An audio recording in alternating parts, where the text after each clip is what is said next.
Greetings, ladies and gentlemen, brothers and sisters in Christ. Welcome to the Innocence Redeemed podcast. I'm your host, Ray Bergman, and this week is going to be a continuation of the series, Gird Up Your Loins. Not going to do a long introduction on this, guys. We're going to be covering several topics in this part of the episode. We're going to be reviewing the Young Brant prophecy and going over years 1 and 2. And we're going to be talking about how we see the echoes of the drums of war beating now and where things are lining up. Much of this is a refresher, but for those of you who are new to Innocence Redeemed, you might appreciate the information if you've missed many rounds before or haven't heard them before. Welcome back to the show, Many Rounds. Well, thank you, Ray. Thanks for having me on again. Brother, it is always great having you here.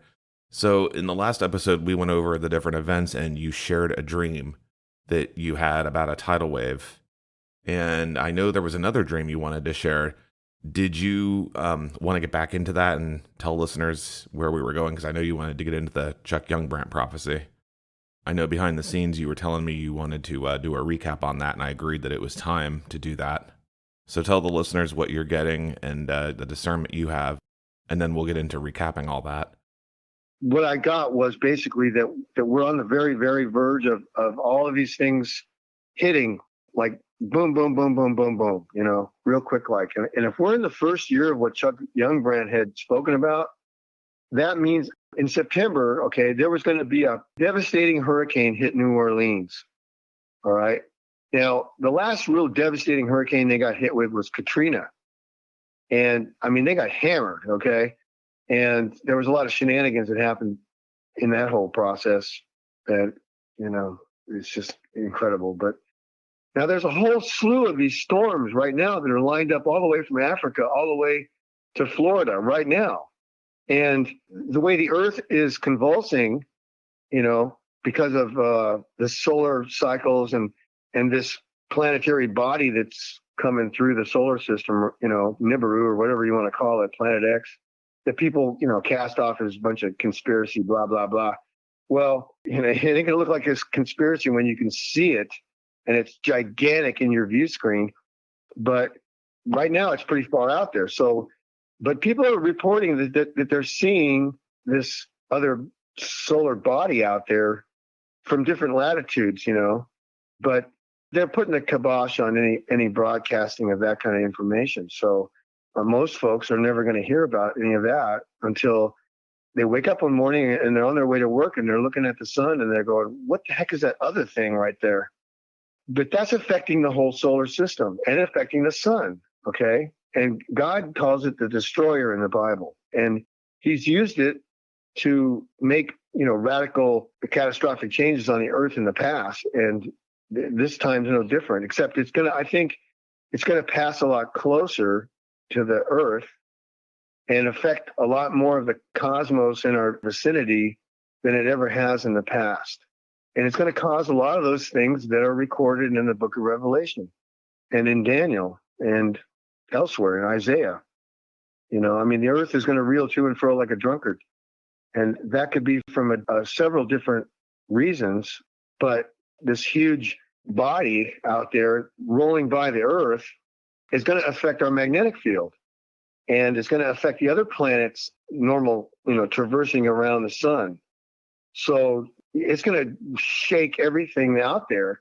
Like the Lord said what he was going to do. He was going to shake the heavens and the earth. Well, Jesus said that men's hearts would fail them for what they see coming upon the earth, and the waves will roar. Now, why would the waves roar? Well, there's a couple different reasons that could cause that. He prophesied people would be perplexed by the roaring waves. And also, brother, I wanted to read from Isaiah 13, verses 6 through 19, because not only does it go hand in hand with the Brother Bob prophecy, or part of it, but also when you were talking about the heavens and the earth being shaken and removed out of her place. So let's start on verse 6. Howl ye, for the day of the Lord is at hand. It shall come as a destruction from the Almighty. Therefore shall all hands be faint, and every man's heart shall melt. And they shall be afraid. Pangs and sorrows shall take hold of them. They shall be in pain as a woman that travaileth. They shall be amazed one at another. Their faces shall be as flames. Behold, the day of the Lord cometh, cruel, both with wrath and fierce anger, to lay the land desolate, and he shall destroy the sinners thereof out of it. For the stars of heaven and the constellations thereof shall not give their light. The sun shall be darkened in his going forth, and the moon shall not cause her light to shine. And I will punish the world for their evil, and the wicked for their iniquity. And I will cause the arrogancy of the proud to cease, and will lay low the haughtiness of the terrible. I will make a man more precious than fine gold, even a man than the golden wedge of Ophir. If I'm pronouncing that right. Therefore I will shake the heavens, and the earth shall remove out of her place in the wrath of the Lord of hosts, and in the day of his fierce anger. And it shall be as the chased roe, and as a sheep that no man taketh up. They shall every man turn to his own people, and flee every one into his own land. Every one that is found shall be thrust through, and every one that is joined unto them shall fall by the sword. Their children also shall be dashed to pieces before their eyes, their houses shall be spoiled, and their wives ravished. Behold, I will stir up Medes against them, which shall not regard silver, and as for gold, they shall not delight in it.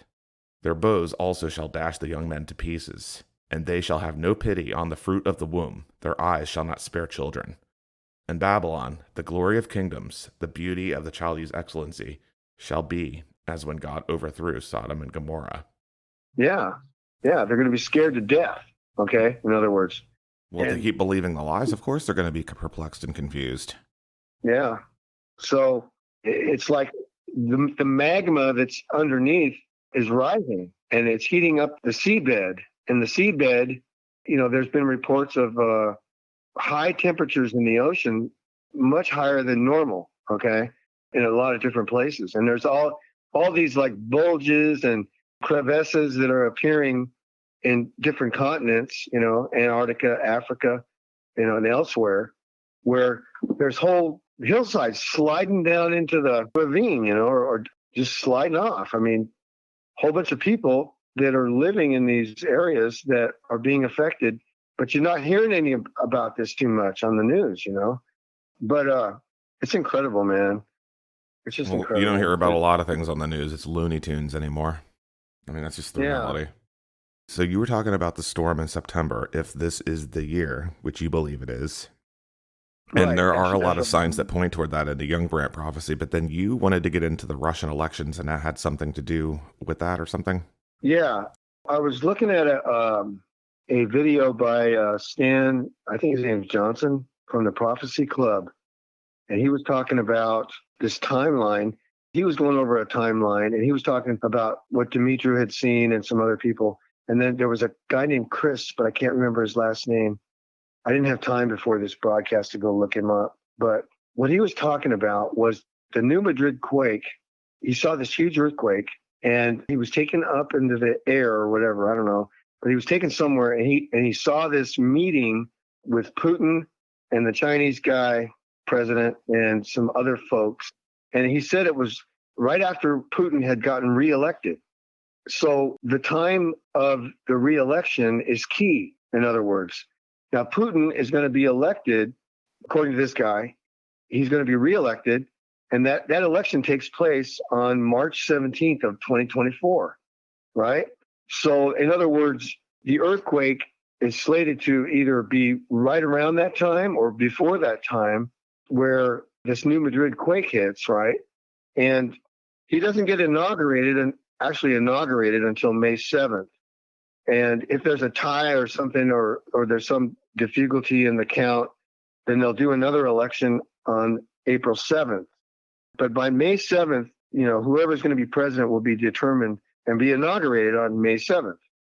So he says Putin's going to get reelected, and I can't see why he wouldn't, He's brought the country back, and I mean, they're driving like rockets into the future. So it's like the Russian people are really behind him because he's protecting them. And the evidence is out there. I mean, if you want to do some research, but he's doing a darn good job. And NATO's, totally perplexed because they keep throwing all this stuff and going nowhere. And he's just methodically, marching down the field and basically ignoring any of their attempted tackles, you might say. So this election takes place in either March, April, May, in that time frame, right? So this guy was talking about how basically there was going to be this huge first he talks about a huge storm, okay, that was going to hit the whole United States. And then what he saw was it was raining dollar bills, which indicates an economic collapse, okay, because the dollars were worthless. They were picking up handfuls of dollars and they were just worthless. And then after that happened, there was this earthquake. You know, God's going to divide the United States in half, basically, right down from Chicago all the way to Louisiana, and devastate the Midwest. And somewhere in there, it may include California also being devastated by a gigantic earthquake. And John Paul Jackson years ago prophesied about how there was going to be this tremendous storm or hurricane, he said, these are his words, or hurricane hit California. And he said that the earthquake, the big one, would not hit California until after that storm hit, right? Well, California just had a devastating hurricane, the first time in 84 years, hit and basically turned the place into a mud slurry zone, right? Now, you think about all that water, where's it going to go? It's going to go either down or out to the ocean and lubricate the plates, you know? So, and I don't know when, I don't know how long it would take. And he didn't know either. He didn't know the period of time it was going to be from the time they had the storm until the quake hit. They had a 5-pointer earthquake during that going on, that rain event going on when that was all going through there. If anybody didn't know about it. Yeah. Yeah, it was in Ojai, and I know that area. And that area is tied in through other faults right to the San Andreas Fault and other faults that folks probably don't even know about that run up and down through the Sierra Nevada, like the one that hit that naval base out there. Gosh, what was it? I can't think of the name of it, but it's out there north of Mojave a ways. But anyway, it was a large naval base, and they do lots of testing of weapons out there. Anyway, so in other words, the California may also get nailed, which may like be the beginning of the whole cascading event. And that's next year, right? So according to what Chuck was shown, the year before that, which is this year, in December, the president was going to have serious troubles, he said. And I can see that happening. I mean, anybody can see that that's happening. The president is having serious issues with his mind, okay? And I guess they may be pumping him full of some sort of stimulants, but they are wearing off. I've noticed that they're wearing off more rapidly as time progresses. Well, you know, that was another thing about the Maui fires. He was over there saying degrading things. That was on the news yesterday. He was saying things like that were very degrading considering what people were going through. He was at an event for survivors and he was falling asleep. Yeah. I mean, he's a picture of America. You know, I mean, yeah, definitely. He's a perfect picture of the state of the United States right now. You know, God gives people the leader they deserve. You know, even though they ramrodded him in there illegally, he's still in the hot seat there. When the elections were going on in 2020, before it was even called, I kept praying on it. And I remember, I'll never forget this. I believe I heard in my spirit, I'm going to give them what they want. Yeah. Well, the one who comes next is going to be worse, a lot worse. Yes. You know, and she's a cackling hyena, that one. Jezebel on steroids, you know. But where I was going with that was that he's in deep trouble now. And it's what, August, right? Well, by December, the situation may be so severe that they can't even bring him out anymore, you know. I don't know. Now, Chuck wrote this years and years and years ago, and he said that the president was going to be having serious problems, okay? I actually have that out in front of me. I want to go over that, each point one by one. So let me start at the beginning. Okay. It says the first year, do not buy an air conditioner, get used to the heat. It's been a very hot summer, interestingly enough. Do not buy gas cans and store white gas. And it says in parentheses, I assume white gas means propane. Number 3, spring rain will be followed by summer heat and gas shortages. Well, we've had the summer heat for sure. Now, gas shortages, I've heard things about that and the strategic reserve being emptied. Yeah, they've been giving it to whoever, you know? Yeah. They were sending the oil to China. Oh, yeah. There you go, you know? Number 4, the dollar will begin to slide in July. For this reason, crude oil imported to the United States will increase sharply and there will be gold value problems. Been a lot of back and forth with that, though, for a few years now. Yeah. Number 5, temperature rise will begin in early June. And then in parentheses, Chuck asked the Lord, when in early June? Jesus said June 9th. Did you notice that's when it started going up? I think you and I talked around that time. Yeah, I did. And it did start on June 9th. It started getting hot. Yep. And it will climb, reaching peak temperatures in July. And this will hold all through July. July was very hot. Yeah. It'll hold all through July, August, and September, followed by sudden and drastic temperature drop in October. There will be no rain of any significance from mid-June and on. I'd say that's accurate in most places. Yeah. Devastating hurricane to hit New Orleans in September. That's what you were just going over. Number 8, the president will be in serious trouble by December. Number 9, Japan and China will become friends through economic agreements this year and arrange certain defense agreements that will seem aligned at Russia, but secretly aimed initially at the United States. This will be a great deception. The United States will fall for it. The Japanese government will change character drastically in a visible way. We have yet to see that happen, but what's confusing about that is it would appear that Russia and China are teaming up. Now, Russia may know. They're not stupid. They may be aware that China is actually against them. Yeah, but they'll use them as long as they can. You know, the enemy of my friend is my enemy or whatever, you know. So. Keep your friends close, but your enemies closer. Yeah. Number 10, the angel of death awaits through this year. Now, it's interesting. There's no 11 and 12 here. It just jumps to number 13.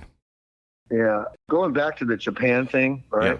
I've been kind of watching them closely, and they have they have their own aircraft carrier. Did you know that?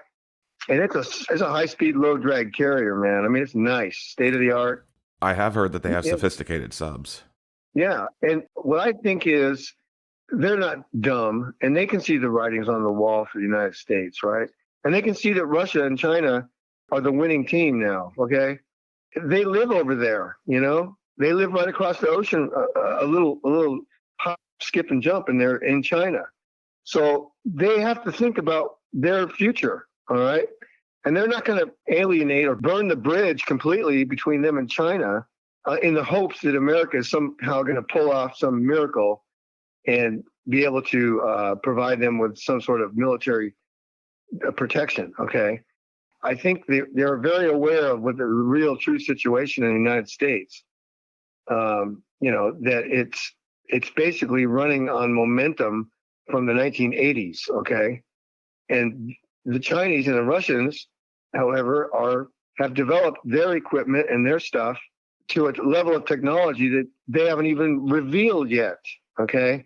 And the Japanese are in on that a little bit too, because they're a very innovative bunch of folks. I mean, they developed many things over there in the tech industry that are, you know, groundbreaking. And yeah, they might have, you know, used a lot of information they got from the United States, but that's not stupid. That's being smart, you know? And so I think what they might be doing is they're playing the United States to get what they can from them now and still making deals with the Russians in the background, behind the scenes. You know what I mean?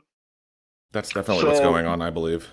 Yeah. I mean, they're covering their bases, and I think that's, on their part, it's a wise move because they're looking to preserve themselves too. And who knows what Xi and you know, the North Koreans may have made overtures to Japan and said, look, you know, we're offering you this in the future because we appreciate you. And we know you'd be an asset on our side of the fence. So here's your chance, you know. They're all descended from the same dude, I think. You know what I mean? Yeah.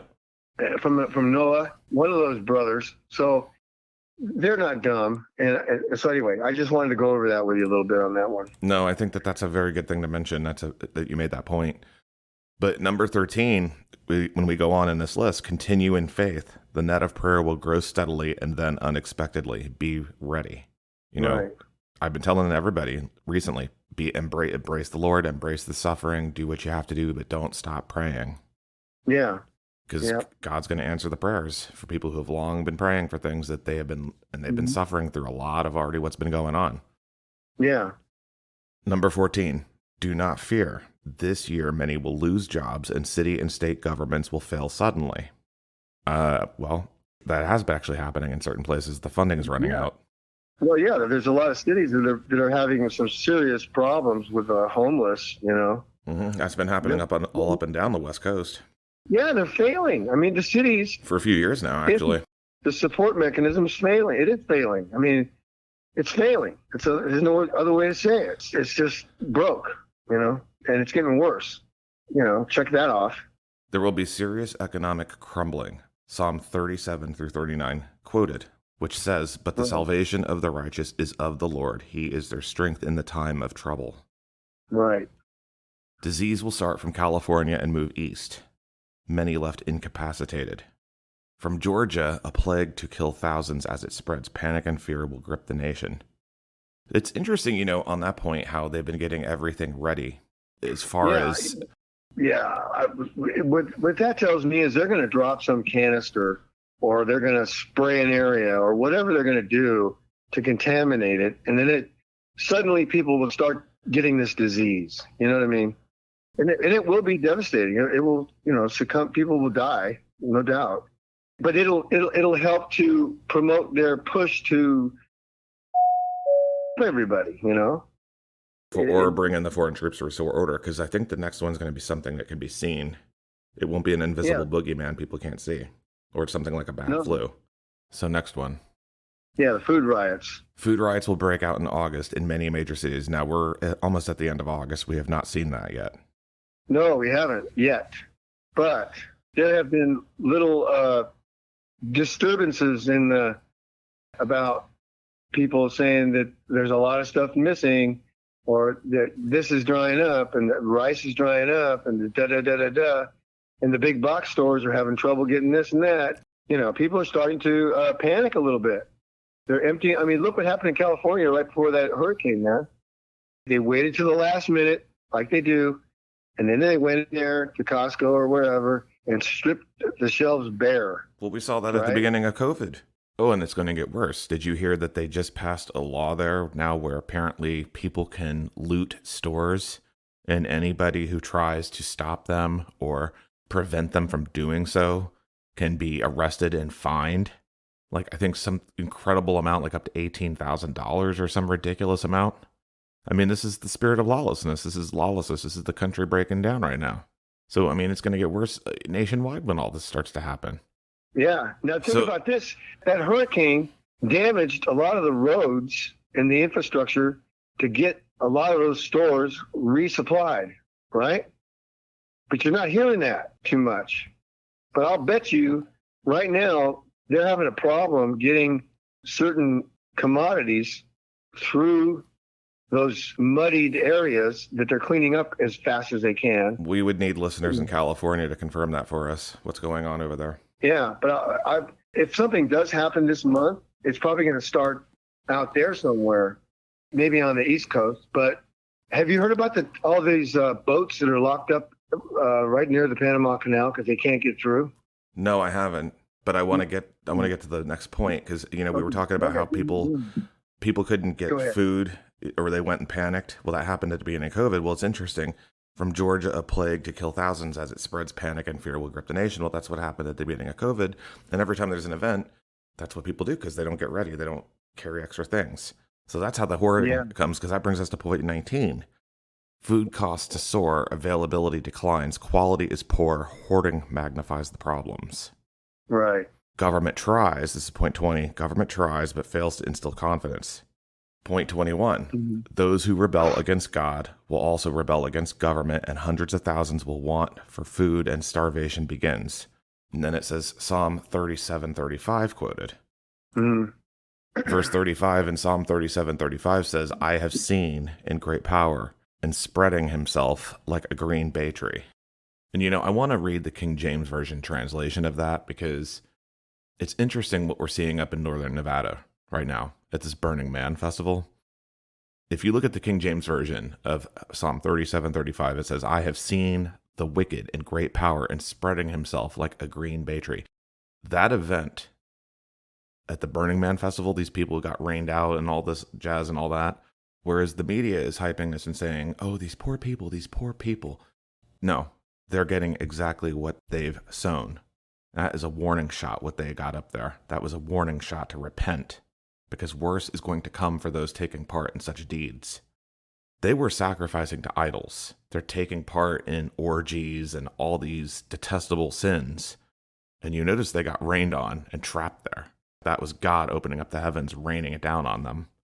And, interestingly enough, our wicked government wants to come in there and like, oh, we have to do something. And then they're going to cry climate change. And that's what's going to happen as these judgments begin to fall. You're going to see those who are participating in wicked deeds not repent.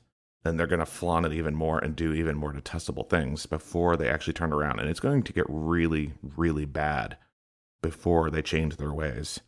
But, people in Hawaii, forget it. Eat ash, go back to your home and wait to die. And you can't talk about this or you can't talk about that. People at the Burning Man rally, oh, no problem. Well, we're going to send help and, we got to do something to get these poor people out of there. I mean, come on. These people are utterly wicked that are controlling or in power of everything. And those taking part in it, your days are on notice from the Lord.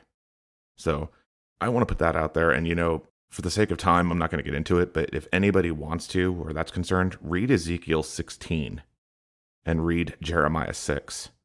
Because both of those chapters in the Word pertain to what exactly is going on at the Burning Man Festival. Just thought I'd put that out there really quick. Anyway, moving on to more of the judgments coming. Point 22. Heat is unbearable, no rain, multitudes curse God, but those touched by love of Christ will repent and God will spare them. Psalm 53:1 is quoted, the fool hath said in his heart, there is no God, corrupt are they, and have done abominable iniquity. There is none that doeth good. I mean, the Burning Man Festival I was just talking about is a great example of that. This country is pretty much there right now. There's a lot of that going on. I mean, there's good people out there who know what's going on. They know their children. And I love it, too, with all this stuff. Oh, the children. We care about the children, so get your booster. And then on the other hand, they're sexually exploiting them. And by the way, on that note, in that festival I was just talking about, there are parents, these free spirit, quote unquote, taken their young kids to this. And this same festival has an orgy tent, like where they're having brothels and stuff. Now, I haven't heard anything about kids being involved, but who knows what's going on. The fact of the matter is, burning effigies, all this stuff, teaching them, influencing them in this way. What did Jesus say about the millstone and those who keep the children from coming to him? Well, there's going to be a tsunami of filth that's going to be coming down the pike pretty soon here, too. And it's going to be backed by the government. I mean, the government's going to legislate it into law that it's okay to go ahead and do these evil deeds. And anybody who says anything against that is going to be the bad guy, which is you and me and everybody else that's a believer. And we're going to be called to step into it more and more as these things happen. Yeah. Number 23, power outs caused by heat. This is what we were talking about earlier. Uh-huh. I said, they want to overwhelm the grid. It's like, you can't have air conditioners. Oh, and then they'll turn around and blame air conditioners. Point 24, riots and deliberate destruction by enraged individuals and extremist groups aiming at overthrow of the government. And then we get into Proverbs 23, 25 through 26, which says, be not afraid of sudden fear, neither of the desolation of the wicked when it cometh. For the Lord shall be thy confidence and shall keep thy foot from being taken. On that note, we could relate that to Psalm 91, specifically verse 7, 1,000 shall fall at thy side, and 10,000 at thy right hand, but it shall not come nigh thee. Only with thine eyes shalt thou behold and see the reward of the wicked. Because thou hast made the Lord, which is my refuge, even the Most High, thy habitation, there shall no evil befall thee, neither shall any plague come near thy dwelling. For he shall give his angels charge over thee to keep thee in all thy ways. So you want to be walking close with the Lord, in other words. That's exactly it. Now, this is interesting. Local police will fail to deal with violence, and state troopers will be called out. And in some areas, the violence will be so severe that federal troops and tanks will have to be called out. Psalm 125:1 is quoted. They that trust in the Lord shall be as Mount Zion, which cannot be removed, but abideth forever. And that's what the Lord is doing right now, I believe, through all the waiting and the testing. He's building our foundations so that when these things come, we are not shaken. Now, if this is the first year, December is not looking pretty. Point 26, in December, Russia will accidentally nuke 4 American cities: Lexington, Kentucky, Richmond, Virginia, Columbia, South Carolina, and just north of New York City. Before we got on tonight, a Canadian prepper had a video up saying something about New York. I don't know if you saw that or not. No, I didn't catch that. So continuing in this point, though, the U.S. counterattacks and hits 3 Russian cities. If that ends up happening, it's on. Well, not necessarily. Well, or I think that would be enough to put us into the martial law. That you want to talk about the martial law scenario? Yeah, we'll definitely be martial law. It'll probably be martial law when the riots start to come, happen, and they'll let it go for a while, until everybody's crying for, somebody to step in and do something. Yeah, I can see it happening that way. The government itself is going to be under tremendous stress trying to put a stop to it, but they won't be able to. And there's going to be roving gangs of marauders running around taking whatever they want. And at some point here, when Kamala gets in power, because it's here in December, the president's going to be in trouble, right? So that's right around the same time all these riots are happening. I was just thinking that too. Yeah. So they're going to declare martial law and they're going to say, okay, everybody's got to turn their guns in. It's not a choice. Okay. You either turn your guns in or you're going to be thrown in prison. Okay. And they're going to have all the tools necessary to accomplish that by pre-positioning their goons throughout all the cities, to go house to house, walk up to your door and say, okay, we have a list of weapons you have. You need to bring them all out, and we're going to throw them in this truck. You'd be surprised, man. A lot of people will talk a talk like, well, that ain't going to ever happen in the United States, or blah, blah, blah. Or I'll go out, Well, a lot of people at that time, they're going to be hungry and distraught and brainwashed with propaganda to mind-bending lengths to the point where many of them are going to capitulate. Now, there's going to be some that won't, no doubt, and they're going to hold their ground. And that's what Dimitri Duduman talked about, that right before the attack came, people from the middle of the country, mostly, right, the middle of the country, which is the old Bible Belt, okay, where people, farmers, ranchers, hardworking folks that know what, where an egg comes from, are going to say, no, you're not taking my guns. And they're going to sit there at the border with their guns, okay? And that may be when you keep going. We can talk about that later. Well, that was pretty much the end of the first year. I didn't know if you wanted to go into the second year, but if you do, I mean, that gets into what you were saying about the strong tremor coming through. Yeah. Well, in the second year, think about it, you're going to have 4 cities in the United States that have been totally devastated by nuclear weapons, right? Now, that attack, it says it's accidental. So I would imagine that the Russians are going to call up, the Pentagon and say, hey, we got a problem, We tried to shoot down as many as we could, but we've got several missiles that are inbound into your country. And these are the targets. And we'll try to assist you in knocking the rest of them down. And then the United States is going to launch whatever anti-missile systems we have to try to knock out a few more. And they will knock out a few more, because I think there was a total of 12 missiles that were launched accidentally. Now, think about this, too. Right now, you've got, the Russians are ramped up against Ukraine, and they're moving a lot of heavy machinery and weapons around in their country. And some of them are being moved around secretly, and they're training their crews on a constant basis how to use them and how to launch them. And they're bringing in new blood. I mean, they're conscripting people to join the military right now. Now, so that means you've got a whole bunch of green blood coming into the whole system, which you've got the human error factor here, okay? So somebody somewhere makes a mistake, or they have a computer glitch because somebody hooked up the wrong software. Or maybe it was even caused by some of our, what do you call it when they attack your net, Cyber warfare. Yeah, cyber warfare, or they'll turn around and say, "Oh, everybody needs an ID to get online," which they're gonna try to do that anyway with the financial stuff through FedNow. That's another thing they're doing. Or it could be AI. You have everybody. Yeah. It's interesting. You have people coming out saying what a danger AI is, and yet they keep promoting it at the same time. Yeah, I know.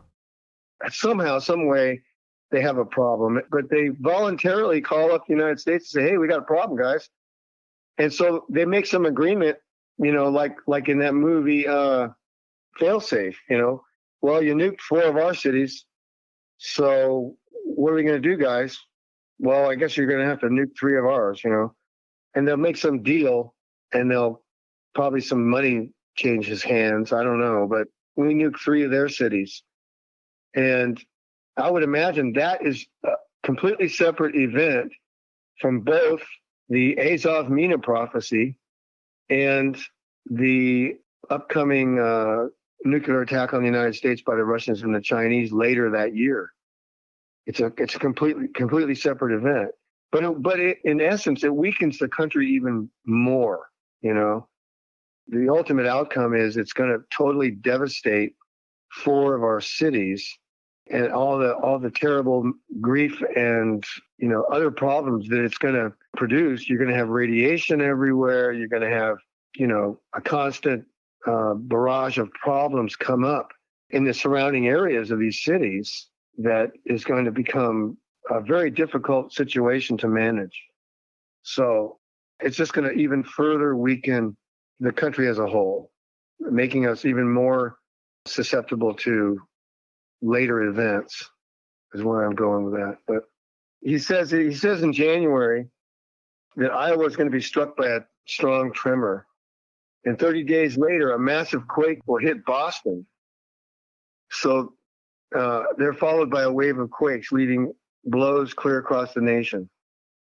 And at that time, the Lord will send out prophets across the nation and call for repentance in late spring.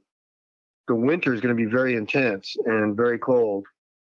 So, if you can stock up your wood supply or get a wood burning stove and split a lot of wood between now and winter, I would suggest you do so, or get some other means of heating your place, because from what he was saying, it's going to get down to like minus 46 degrees below zero in Chicago. That's cold, man. And many people are going to die, they're going to literally freeze to death in their house.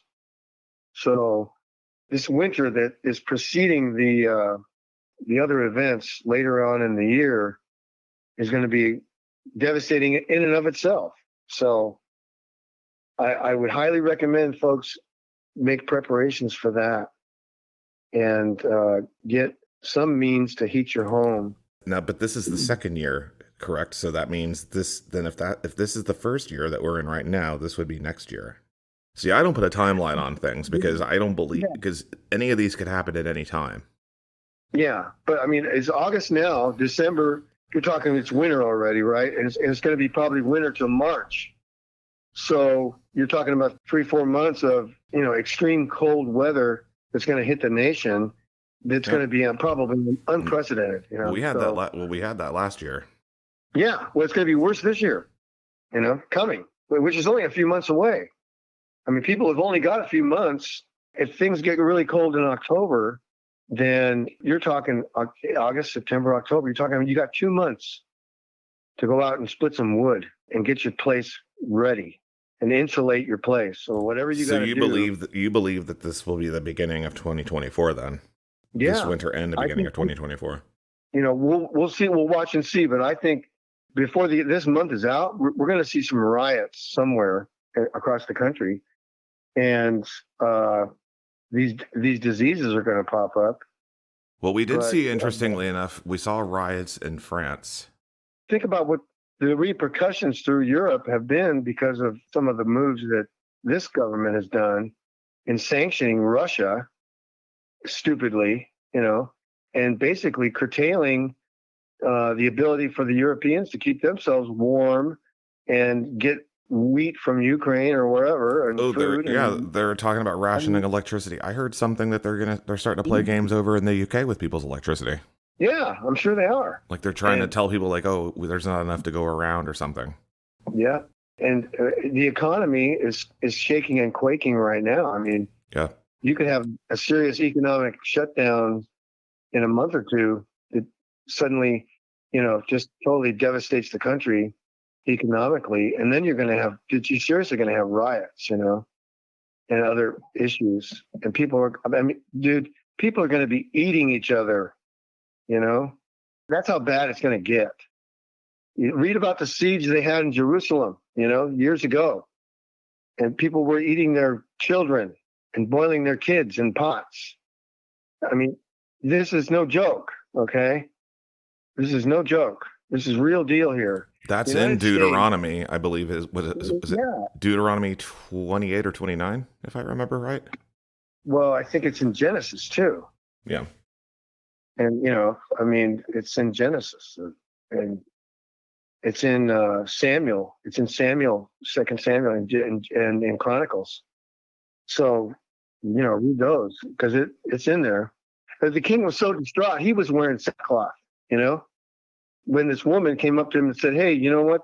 This woman and I made an agreement that we would eat my kid one day and then we would eat her kid the next day. Well, she's reneging on the deal, O king. And the king was just flipping out. He ripped his shirt open and wept. And he was like really, really upset at the prophet that prophesied this. Remember? It was Elijah. He was like, oh man, I want to get a hold of Elijah and wring his neck, you know, basically that's what he said. But Elijah told him, this is going to cost so much and this is going to cost so much. And basically telling him a bunch of food is coming. By the way, that is 2 Samuel 13, just so everybody knows. Okay. The king got up, tore his robe, and threw himself on the ground. His advisors also tore their clothes in horror and sorrow. 2 Samuel 13:31. But the point is that, you know, you're going to have these roving gangs and marauders running around, man, that are going to just rape and pillage. And they're going to do what they do. And people that are kicking back, you know, watching movies and eating popcorn, they're in for a huge shock, man. And this is all going to be going on during the same time they're going to be pumping this anti-gun rhetoric. We're taking away the only ability people have to defend themselves against this kind of thing. And it's just going to be a gigantic mess.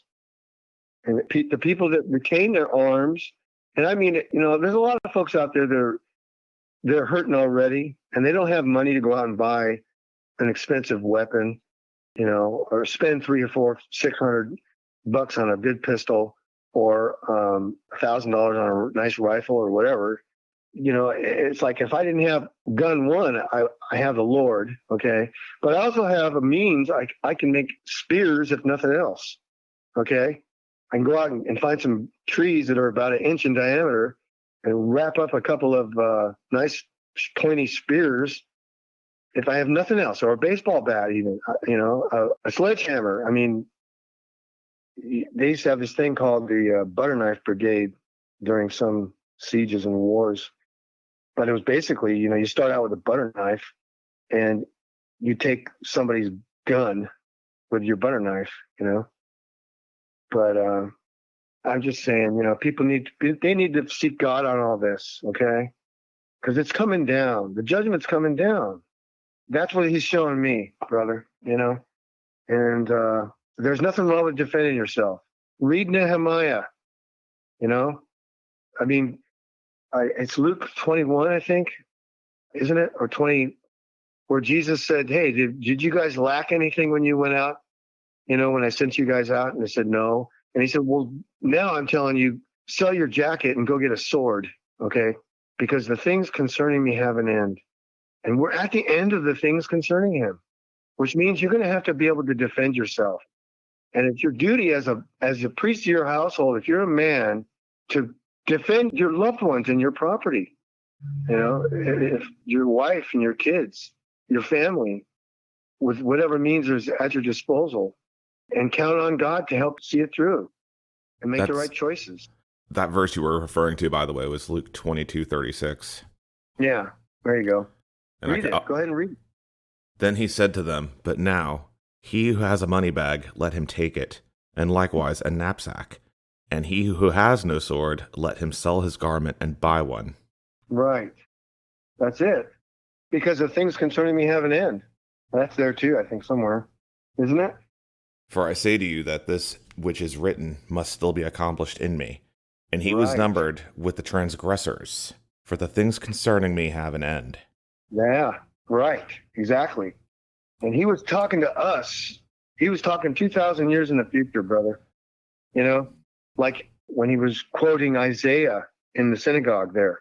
He didn't go and quote the last half of the verse because it was for a future time. He only quoted the first part of the verse in Isaiah, where he's the one that, came to heal the brokenhearted and all that, Yeah. But, it's coming down right now. It's been coming down. Yeah. And, don't believe all this, bring it back better garbage, because it ain't coming back better. This country's done. And they need to come to grips with that, okay? That's what I'm saying. People need to realize that the United States of America is Babylon, spoken of in Revelation. And, read chapter 18 of Revelation, or chapter 50, 51 of Jeremiah, where he talks about the destruction of Babylon and how we were taken unawares. We didn't know it was coming. And the reeds have been broken, meaning that the communications are down, because that's what they used to use in the old days, reeds to make signals, or horns or whatever that convey messages across long distances. Your city is taken at one end, and the leader of the country's knees are starting to knock, and his hands go limp. I mean, he's talking about the United States of America. There's no other country that fits that description. I mean, and many other people have been given that revelation that the United States is Mystery Babylon. It's Mystery Babylon. It should resonate in your spirit that it's Mystery Babylon, and anybody trying to debate that needs to read their Bible. Yeah, they need to read it. In the generation that I was raised in, I grew up in the early 60s.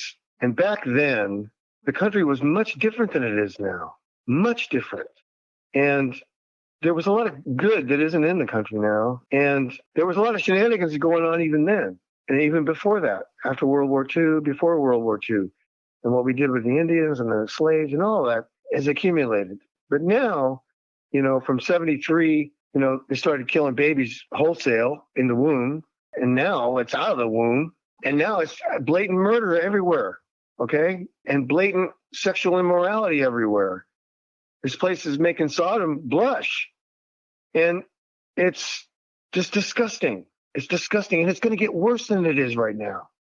There's going to be all kinds of perverted, stuff that we're going to have to endure to keep our kids from, and somehow keep them protected from this deluge of filth where people are going to be having the sex act right out and open anywhere they want. Yeah, I went into some of that earlier with the Burning Man thing, but when we were preparing for the show, you had made a comment that they were going to pass legislation so people could do whatever they wanted. Did you want to explain that really quick for the listeners? Because I don't know, I haven't heard much about it, but I know it's coming. Well, yeah, they're already. I mean, look at what's going on with the LGBTQ rainbow people. Okay, the White House. Okay, they had a party at the White House promoting how wonderful it was that all these people are that way. Remember Pride Month? I mean, Pride. Okay, Pride Month, Pride, where you've got all these abhorrent deviants running around pushing their sodomite garbage everywhere. And nobody's making a peep out of the church, okay? Saying, hey, you know what? You guys are running yourself into hell. Maybe you should stop doing that. We actually did address this the last time we did a show together, I believe, from what I remember. Now that I think about it, we did. Yeah. But that's okay. It needs to be said again. That first bow, the first rider in the book of Revelation, right? The first rider on the white horse is carrying a bow. And he has a crown because he has the authority, okay, to push this rainbow, all right, on everybody. And he will go forth conquering and to conquer. Look at what's going on in the schools. And it's part of the persecution. And if you don't go along with it, man, you're not progressive. You are behind the times, and you are the enemy. Okay? Oh yeah, and you're hated, and you're not filled with love. But they can hate and tell everybody that they're not right. But as bad as it is now, it's going to get way worse. God is giving them over to this spirit, and there's who knows how many of these evil spirits have been unleashed out of CERN or wherever that are just covering the planet now and infiltrating people. And people involved in any way in any of this activity are going to become even more,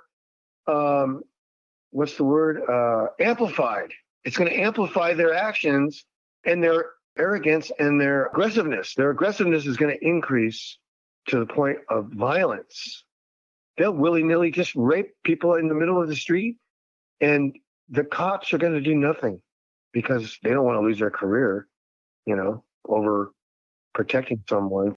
They'll claim it as legal. It's okay, man. Our truth is the truth. We can make any truth we want. I think many of the true officers are going to end up resigning. And I think what you're referring to is more or less being given over to a debased mind, which, I mean, that's laid out in Romans 1:28-32. Since they thought it foolish to acknowledge God, he abandoned them to their foolish thinking and let them do things that should never be done. Their lives became full of every kind of wickedness, sin, greed, hate, envy, murder, quarreling, deception, malicious behavior, and gossip. They are backstabbers, haters of God, insolent, proud, and boastful. They invent new ways of sinning, and they disobey their parents. They refuse to understand, break their promises, are heartless, and have no mercy. They know God's justice requires that those who do these things deserve to die, yet they do them anyway. Worse yet, they encourage others to do them too. And, you were just talking about the church and how it doesn't speak out. And it's like, oh, well, just welcome everybody. And Jesus is just love. God is just love. You don't need to repent. They don't talk about these things that we're covering today and have covered many, many times. And so people are given over to deception. Their hearts deceive them, in other words. And that's where things are. And it's getting more insane by the day. And that's the best word and term I can use to describe it. Yeah. Now, in regards to what you were starting to say about law enforcement, they're going to make sure that they cut funding for that too, just like they've been doing already. They're going to pack their Suburbans and run for the hills. That's what they're going to do. I don't blame them at all. And protect their own families. And they're just going to let Sodom and Gomorrah eat themselves. And that's what they're going to do. And we're going to be trying to survive in the midst of it all. Come out of her, my people. Come out of her, my people. The smart people, they're not even Christians, but the smart folks are leaving the country now, going somewhere. I don't know where. The Lord he's causing separations. He's positioning people. He's, Yeah.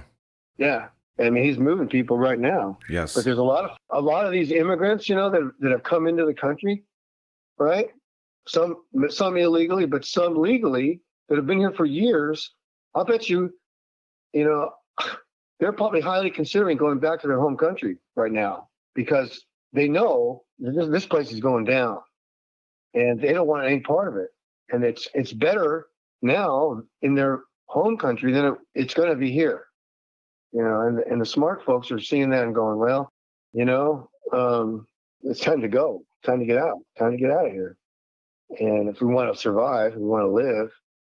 Now, the Lord's going to keep some people here to preach and to bring in people to him. So everyone's going to have to seek God in their own prayer closet, whatever that looks like, and find out what he wants you to do. Need to be doing that now. We should already be doing that. They need to really get down and they need to listen for his voice and seek him out on his will, learn his ways now, because we're really quickly running out of time. And when it hits, it's going to hit like a ton of bricks. Blood's going to run, man. Blood is going to run in the streets, buddy. Did you, by chance, have you heard that song by that kid, Oliver, what's his name, Anthony, I think? I have not. No. Okay. Well, anyway, this kid, he's a good kid. He came up with this song that sort of conveys how a lot of people in not only the United States, but the world are feeling right now. It's connecting with a lot of folks. But I look at it like a catalyst. It's a piece of the blister. The blister is bulging and about to pop, and it won't take much to pop it. And when it does pop, it's not going to be a good thing because you've got a lot of people that are very upset and they're watching everything that they've ever worked for or sweat for or bled for be flushed down the toilet by these folks that are running everything. And they don't know why. They don't understand that it's because the country has turned itself into Sodom and Gomorrah. I mean, they watch a gay pride parade and then they wonder why, the gas went up another buck or this disaster happened or, there's a gigantic fire over here or all these things are happening all around them. but they don't connect the dots. They don't say, hey, look, there's a reaction, there's action reaction going on here, guys. Do you see it? God is, and not so subtly, warning you that There's apostasies and sin everywhere. There's idolatry is rampant. So is the adultery. yeah, Everything, all of it. The perversion. yeah, it's it's a flood. It's a wave. It's a gigantic wave, and the Lord's allowing it because the people have no sight. They have eyeballs, but they can't see, and they have no hearing. They have ears, but they cannot hear. Yeah, and what you were just saying there about the ears and the eyes, we look at Jeremiah 5:21-29. Listen, you foolish and senseless people, with eyes that do not see and ears that do not hear. Have you no respect for me? Why don't you tremble at my presence? I, the Lord, define the ocean's sandy shoreline as an everlasting boundary that the waters cannot cross. More on that in a moment.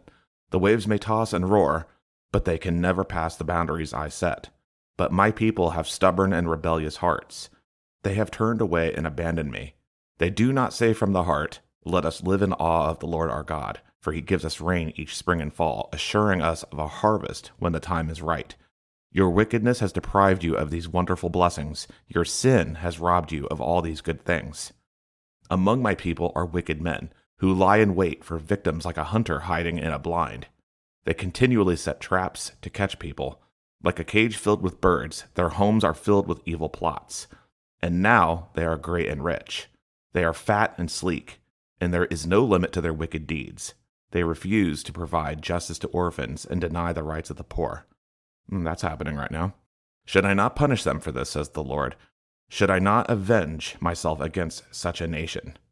That's exactly what we've been trying to say over and over and over again. Yeah.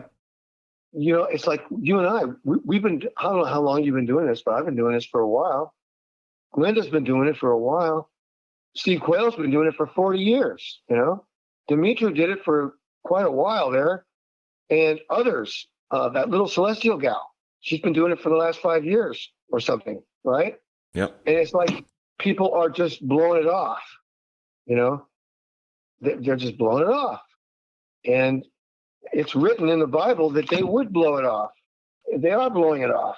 And they'll continue to blow it off until there's somebody butchering their wife on their front lawn, and then it'll be too late. They'll have no foundation to fall back on and say, no, I'm not going to deny Jesus. I don't care what you do.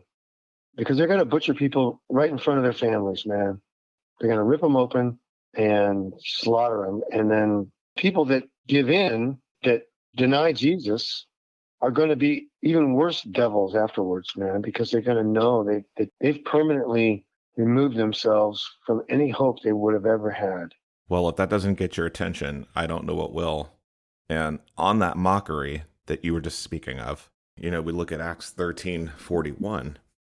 Behold, ye despisers, and wonder and perish, for I work a work in your days, a work which ye shall in no wise believe, though a man declare it unto you. Yeah. So the mockers, the scoffers, and I was given a vision, on what it's not good what happens, because a lot of them, many of them go into captivity. Right.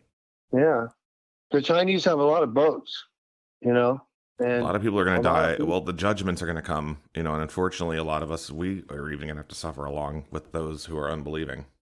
Yeah. I mean, it's not going to be easy times no matter what you're doing. But the closer you are with the Lord, the better. That'll be his mercy, those who are walking close to him. Well, a lot of it, we're going to have to endure some severe hardship like we've never seen. It's going to be so incredibly drastic. Other nations are going to gasp at what's going on here. They're already gasping at. Well, they're going to walk by. That's it. We're becoming hissing. They walk by with astounded horror. Yeah. I mean, this country, as far as Russia's concerned, and a few other nations, some of the Arab nations, we are an abhorrent pit of depravity, and rightly assessed by them. It is. And people wonder what. I just have another parade. Have another parade. Go have another parade. See what else happens. They're going to start hunting us. They're already hunting us. I mean, there's people out there right now, man, that little gal, I can't remember her name, Karen something. Her last name's, can't remember, but the gal that I was talking about, who was talking about and the sheriffs and all that, she's running for her life. The last I heard, she was down in Mexico, and the CIA was after her, and they were doggedly pursuing her. They poisoned a bunch of her friends to intimidate them so they wouldn't help her. And then she ended up going down there to hide out, and they poisoned her down there somehow with some aerosol, and she was sick as a dog. And so she put out one last tweet, and nobody's heard from her since. I pray to God she's alive. I pray to God, because she was a brave woman, man. She was like one of the bravest people I've ever seen, literally. At the pointy end of the stick of this battle, there is this petite little gal who's running for her life because she tried to save people here in the United States from being poisoned by this juice that they're trying to push on everybody, and expose the lie and expose these criminals that are behind it all. And may God protect her and her family.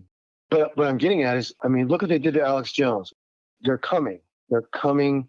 They know where everybody is, man. And I'm good with that. Let them come. You know, they're going to come. They're going to earn their money. I'll tell you that. Whatever it is. They don't call you many rounds for no reason. Yeah. Well, you know, I've read Nehemiah probably 500 times. Well, I know what Jesus said, and I know what he meant. He was no pacifist. You know, he did what he did because he loves us. All right. The only reason he was crucified is because he chose to, you know, perform that act to save our bacon. And the only way that could be done with his blood, you know, because it's the only blood that'll cleanse the sin away from us. But, you know, he didn't go until his appointed time. Before that, he walked through crowds of dudes that wanted to stone him, right? Anybody wonder how he did that? Read it again. He walked right through crowds that wanted to throw him off a cliff. I mean, he had some burly dudes with him, too. He went down to the beach and picked out a bunch of rusty, crusty sailors, fishermen, and a few other hard cases to be his disciples. You're talking about some serious forearms on those boys pulling those nets up all day, okay? You know, it's like walking down the street with the fearsome foursome, you know, or the front line of the Dallas Cowboys. I mean, you know, he was, you know, the Lord protected him. Yep. And he's going to do the same for us. All we got to do is believe and trust him. And Believe, trust, and be walking with him. You know, you serve him. Choose this day who you'll serve. You know, you're walking with him. Yeah. I mean, that's what I'm counting on, man, because I know it ain't going to be by my sword or my bow. That it ain't going to be enough. If it's my time, it's my time. But if it isn't, maybe he'll open up the earth and swallow all those dudes.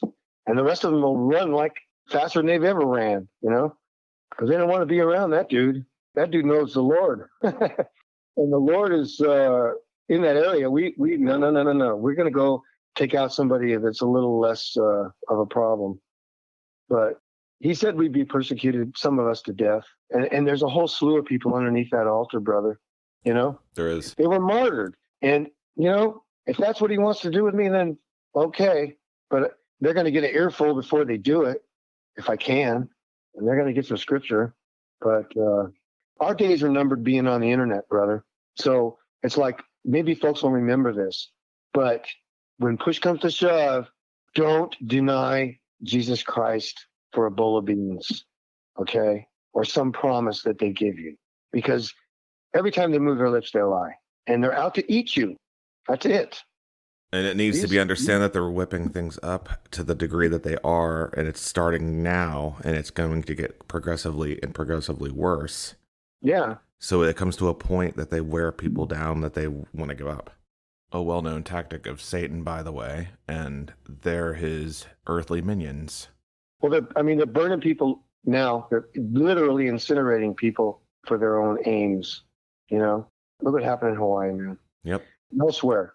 Before that, back in 2020, they nailed a whole bunch of forest up in the Sequoias and the Sierras and burned out whole communities, just vaporized their homes and their cars and everything else somehow, you know. There was very strange, weird fires. And there was even people that photographed these laser beams coming down to start these things up. Yeah, Deborah So Tavares has talked about that. it's not some theory. This stuff is really going on. And some people might think it's tinfoil hat stuff and all this stuff. Well, guess what? A lot of those dudes in the tinfoil hat, they knew what they were talking about, because look what's happening now. You know, they predicted this stuff years ago, and now look what's going down. The Ukrainians, you know, back in 2007, they thought the Russians will never come in here. They will never come back in here. Well, guess what? They're in there now, just like Philip Barnett was shown. And he was over there at the time, and he showed a whole bunch of those people what was going to come down on them. And guess what? Now they're listening. You know, all those Ukrainians that heard his preaching and his briefing about what the Lord showed him and the Azov Mina prophecy, it's all coming to pass right now, which means that when Russia gets to the point where they're almost there now, brother, NATO has painted themselves into a corner where all they have left now is a kitchen sink with a red button on it to throw at them, okay? And they're looking over at that red button right now. But because of their pride, they're not going to allow themselves to lose gracefully. And they're going to go out pushing buttons.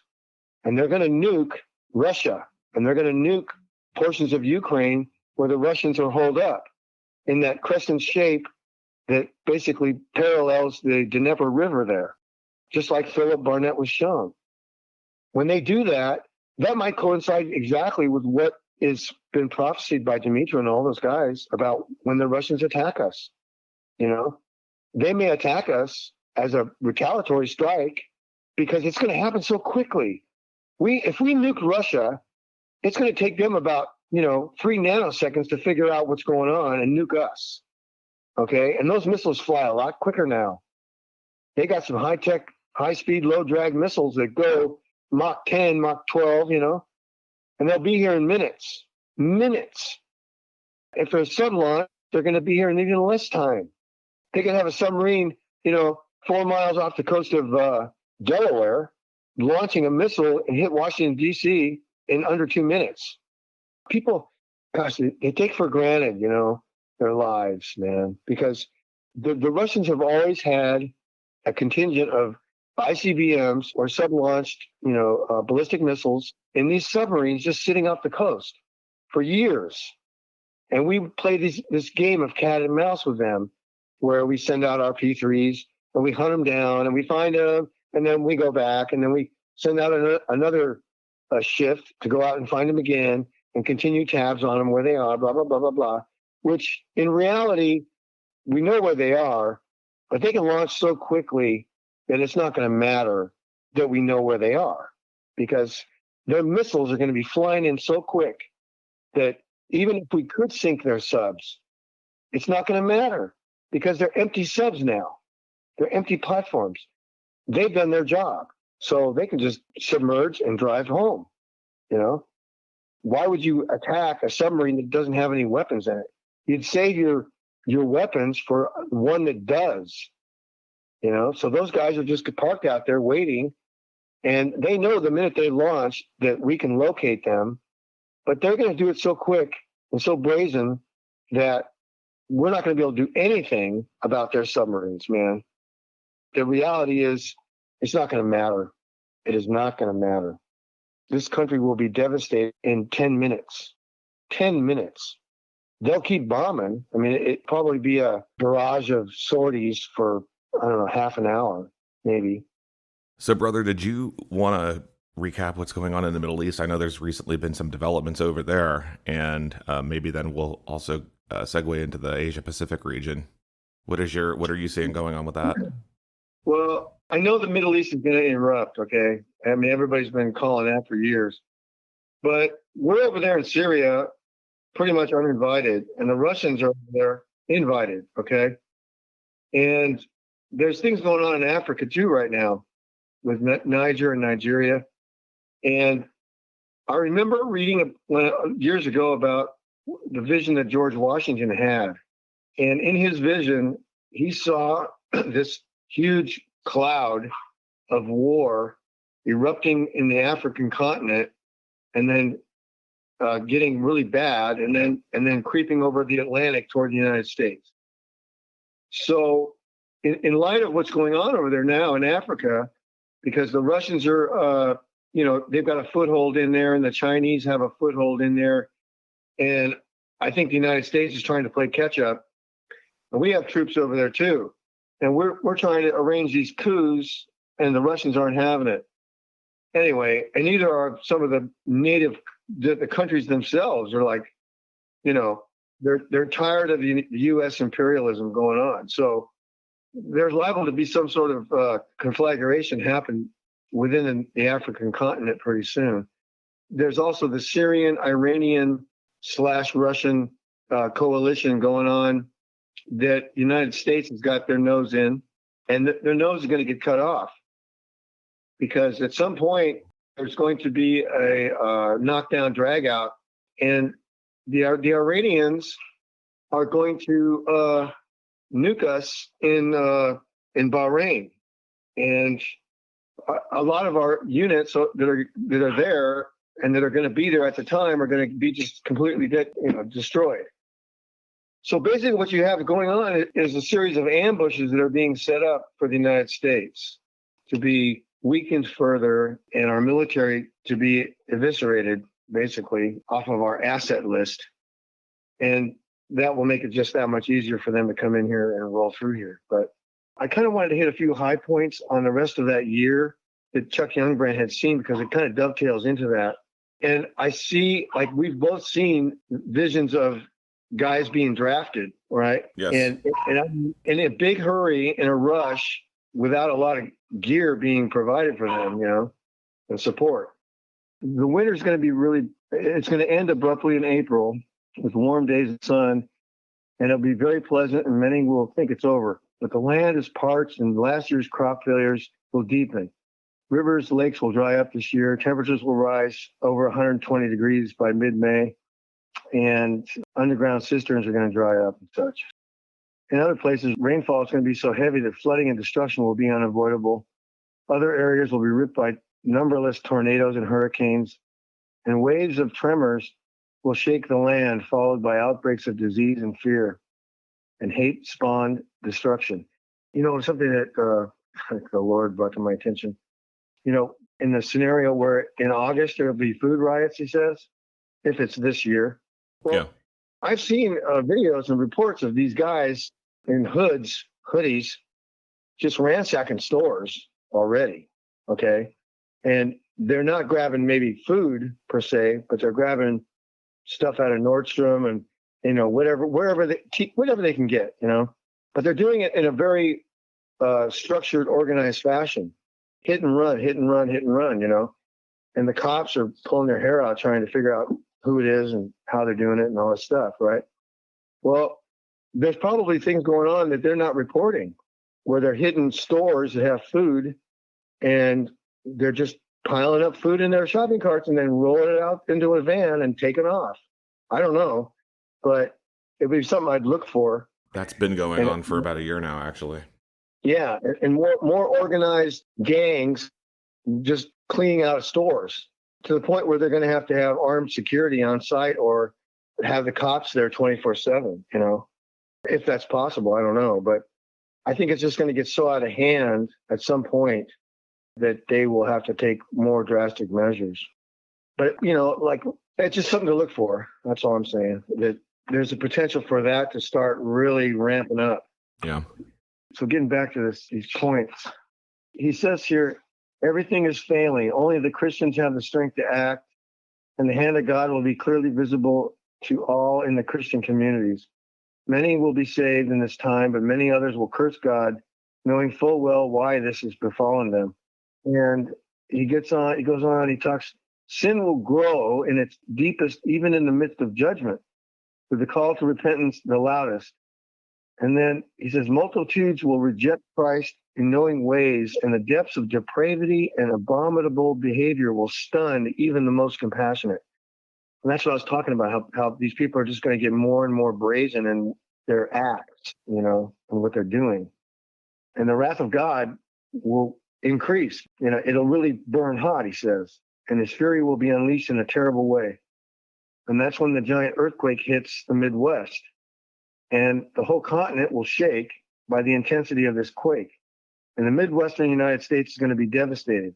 So if you live in the Midwestern United States, like Missouri, Indiana, Illinois, Kansas, maybe, Kentucky, Tennessee, Ohio, Arkansas, and parts of Texas, the Midwest, this quake is going to be so huge that it's going to cause a crevice that's going to go from Lake Michigan all the way to the Gulf of Mexico. So you're talking about a very serious shaking. And folks need to have preparations in places where they don't have all their eggs in one basket, have a storage of water out in your vehicles, have a storage of water in your barn, have a storage of water in your, chicken coop or whatever it is you got, but divvy it up a little bit so it's not all in one place and think ahead. What is it I'd like to have after this quake? Have some fire extinguishers on hand, having the ability to put out fires because there may not be any water and, things like that. So I'm just saying this thing is coming. And when it comes, it's, there's no stopping it. And if you're alive, you're going to have to pick yourself up and, make do with what you got. But if you can alleviate some of the needs right off the bat, you'll be that much more ahead of the game. But then he talks about the U.S. Navy. Well, the Russians, they're going to see this as the opportunity that they've looked for. And between them and the Chinese, they're going to launch the buttons, and that's it. Full thermonuclear attack on the United States. So, I'm thinking sometime in the summertime, this quake is going to hit, or late spring, early summer. And it could be caused by some large, space rock that hits the Atlantic Ocean. It hits in such a way that it disturbs the whole tectonic plate system so bad that, it causes not only tidal waves and tsunamis, but it creates a situation where a lot of the faults that are underneath the North American craton are just going to break and split open. And it's going to ring the whole bell of the earth pretty hard. So there may be other quakes as a result elsewhere around the world as a result of all this shaking going on. But anyway, getting back to this. So the Russians hit us, and the Navy and the U.S. Air Force are dealt death blows. Major cities are destroyed. The U.S. Returns a hard punch to Russia, much to their surprise. Russia weathers it and counterattacks with strength, and within 2 months invades. Russian amphibious and airborne troops invade the east coast of the United States at 5 points, 2 points north of New York City and 3 points south of New York City. One of the places they're going to hit is Slaughter Beach in Delaware. And if anybody cares to look, you can look it up on Google Earth and look where Slaughter Beach is. Well, the beach is so perfect for an amphibious landing. All these guys have to do is drive up on the beach, get on the highway, and drive north. It's going to be that simple. And they're going to do a feint towards Washington, D.C., and possibly further south in there to throw off whatever's left of the U.S. military at the time. So they'll have a good head start heading off into Philadelphia, because that's what they want. That's where they want to set up their hub so they can distribute their military power westward from there. It's a nice warm water port, and they have a large airstrip there, or airport, whatever. So anyway, the U.S. Army fights hard, and they manage to contain the Russian invasion points. But then heavy Russian attacks break out in one bridgehead, and they sweep towards the destroyed Philadelphia area. U.S. armies are threatened from the rear, and attempts to stem the Russian advance fail. So with the airborne troops they're going to bring in here, and they're going to bring in here, many thousands of airborne. The sky is going to be filled with aircraft. And it'll be just like with the Red Dawn, scenario. In the second Red Dawn movie, they had a pretty good visual of what's going to come down when they were hitting Spokane. And all of those planes, flying over and dropping paratroopers, that's exactly what it's going to look like. They did a pretty good job depicting that whole invasion, even if the story was a little funky. But they did get some pretty accurate visuals on there about how it's going to all unfold. So the president abandons Washington, D.C. He's probably going to be somewhere else, anyway.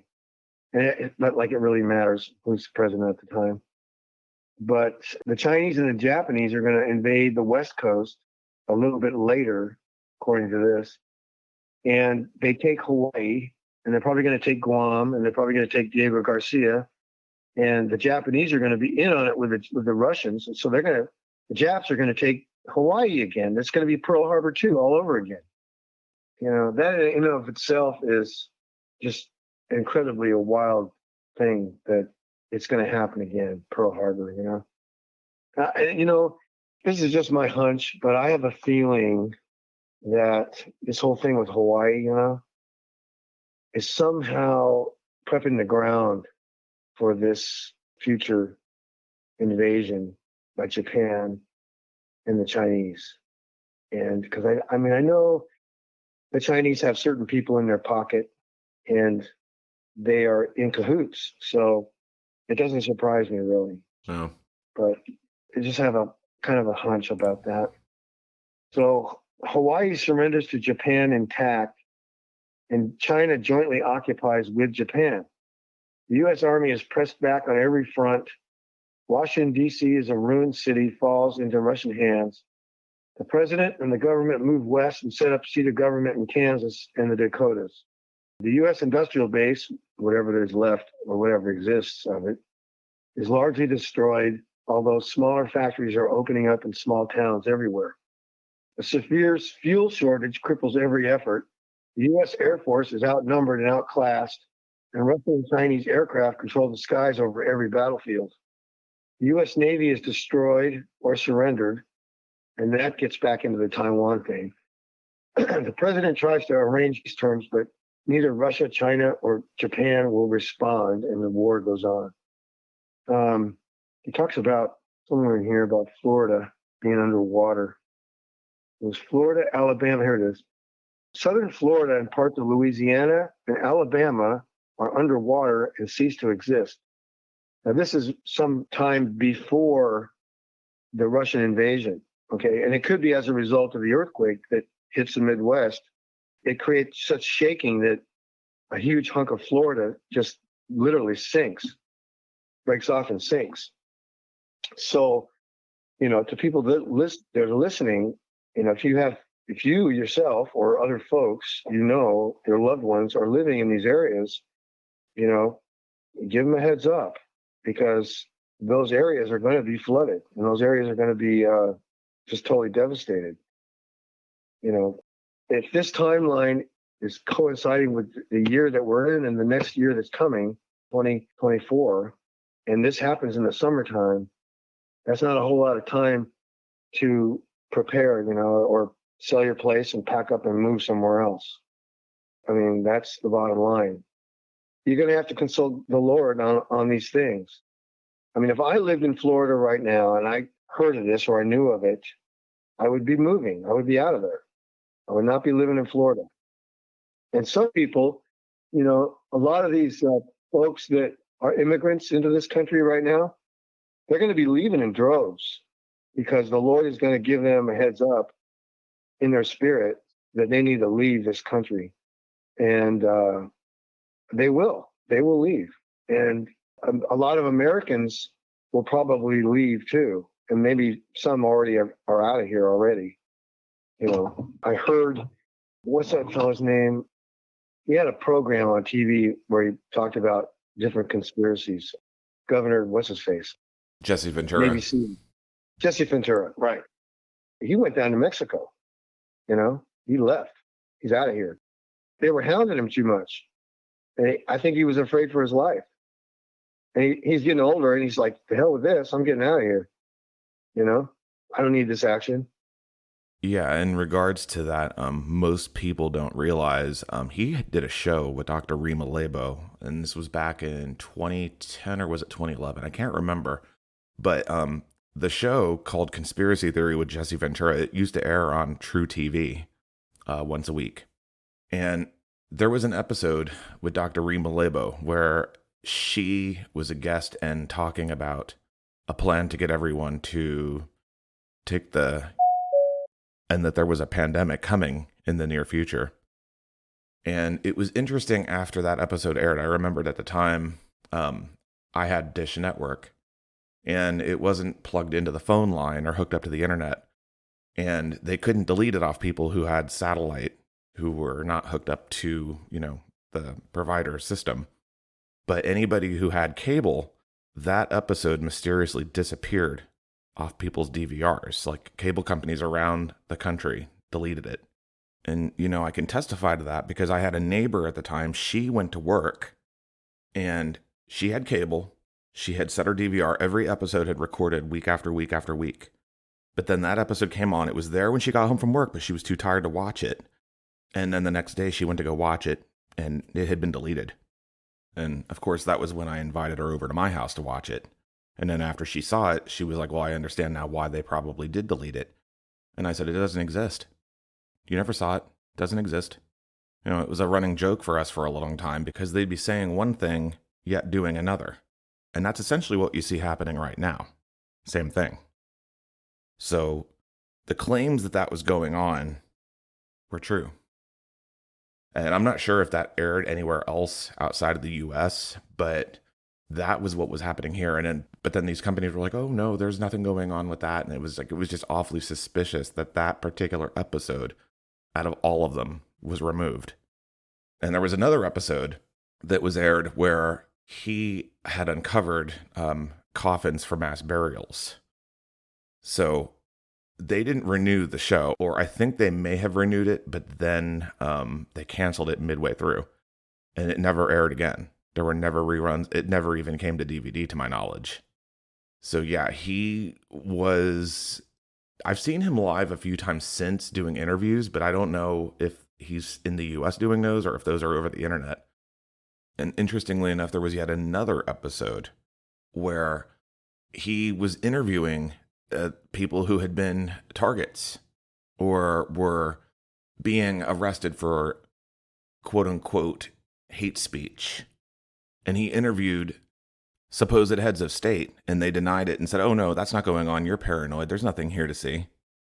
So that wasn't going on. But then ironically, a few years after that, there was the whole Edward Snowden debacle, and it came out that these programs were in fact spying on people and targeting people.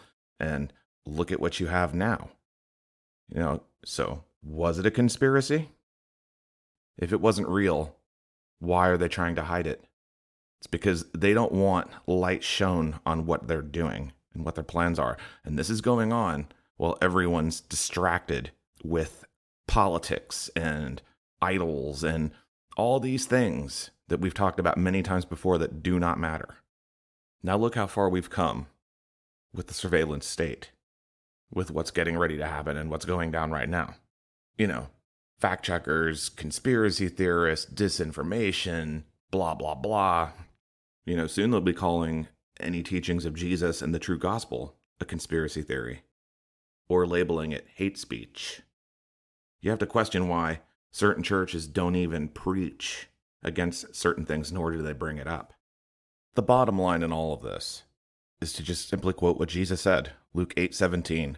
For all that is secret will eventually be brought into the open, and everything that is concealed will be brought to light and made known to all. That is both for good and for bad. And I rest my case. So, going back to Jesse Ventura, I think it's safe to say that he was well over the target, over 12, 13 years ago.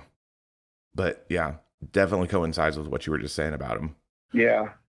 He puts out some stuff once in a while, but that's a clue right there. So, and I imagine there's other folks that are doing the same thing, that are hip to what's happening. I mean, I know the government's making plans to bonsai out of here. Certain members of our government are beginning, giving them sat phones, and there's a lot of shenanigans going on. You know what I mean? That's all been going on for some time now. Yeah. So I just wanted to run those few high points by everyone, because, and Europe is going to be affected too. I mean, there's a lot of places in Europe that are going to be underneath, the Russian thumb, and whether they agree or not, that's just the way it's going to be. There's going to be a lot of areas in Europe that are going to be divvied up to other nations like Korea and other countries. So for your listeners in Europe, you might want to think about that. But the Russians, they're going to blow through Germany like they weren't even there, and the Germans are probably going to capitulate and side up with the Russians if they're smart. And France is probably going to be doing the same thing. Britain, I don't know, but it's not going to go well for them. Everybody's looking at some portion of this whole judgment. Everyone's choosing sides at the moment. What is happening, by the way, over in the Asia Pacific region? I know you wanted to touch on that. Well, the Chinese and the Russians are lubing up their weapons, they're coordinating naval movements together to work the kinks out right now. I mean, they sent a whole flotilla up to Alaska, to kind of give us a little angst and say, hey, guys, we're here and we got your number. But they're practicing and they're doing rehearsals. I mean, they're working out the kinks, whatever communication problems they have between their two languages, making sure all their gear is copacetic and working properly with each other, making basically like a dress rehearsal about how they're going to plot out this whole invasion scenario so everybody's on the same page. I mean, it's a smart move. That's what I would do. They're doing, if anybody cares to look, you can look up troop leading procedures, U.S. Army, okay? And there's 8 steps. And these 8 steps are basically very logical, very thought out steps that people use to conduct war. And not only war, but people do these things without even knowing it in their everyday life. Let's say you want to go to the grocery store and get some groceries, right? Well, you have to back plan a little bit. You have to make sure you have gas in your car. You got to make sure you have time to do it. You got to make sure the store's open. You got to bring whoever with you you're going to take with you. So you got to give them a heads up. You have to make a little bit of a plan, and then you do a recon. Is the weather okay? Yeah, the weather's okay. We can go. There's no gigantic catastrophe happening.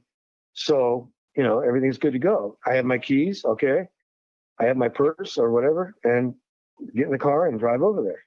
And so it's sort of just like a series of things everybody kind of goes through every day in their life that you can apply to conducting military ops. And they wrote these all up in a, very logical, very military sounding sequence of procedures they do. But every military unit and every military army throughout history has basically followed these same steps. Maybe some a little more, maybe some a little less, but basically you start out with the mission. What are you going to do? And the second thing you do is give your people a heads up. Hey, guess what? Warning, there's a mission coming down. So then you go and you start movement with people getting things ready. So you get all your little troopies out there to get them all ready. And you work out all the kinks, and you look at your mission and you say, okay, what am I going to need for this mission? Well, I'm going to need rope. I'm going to need fuel. I'm going to need bullets and bombs and beans and Band-Aids, And so you make sure that they're all arranged and all the logistics is everything, hunky-dory. And then you send a little team out of recon to go look the ground over that you're going to be occupying or entering into. So you can look at all the different aspects of the terrain and then make your decisions based on all that information you gathered, and then come back and make a plan. And then you do a rehearsal, and then you rehearse and you work out all the little kinks. Well, that's where they're at right now. They're at the rehearsal phase right now. And they're at the logistic phase, planning all this, getting everything all ramped up and ready to go. Then they'll send an advanced party out there, do a last recon, and make sure that they've got all their ducks in a row. And if there's been any changes in the terrain or changes in the disposition of the enemy forces, so they can adjust their plan. So they come back and they adjust their plan. And then they set a certain time and day, and they go, okay, we're going to leave it this day. We're going to do this there. And this is how the plan goes. And then as the war progresses, depending upon what's going on, they make adjustments to that plan.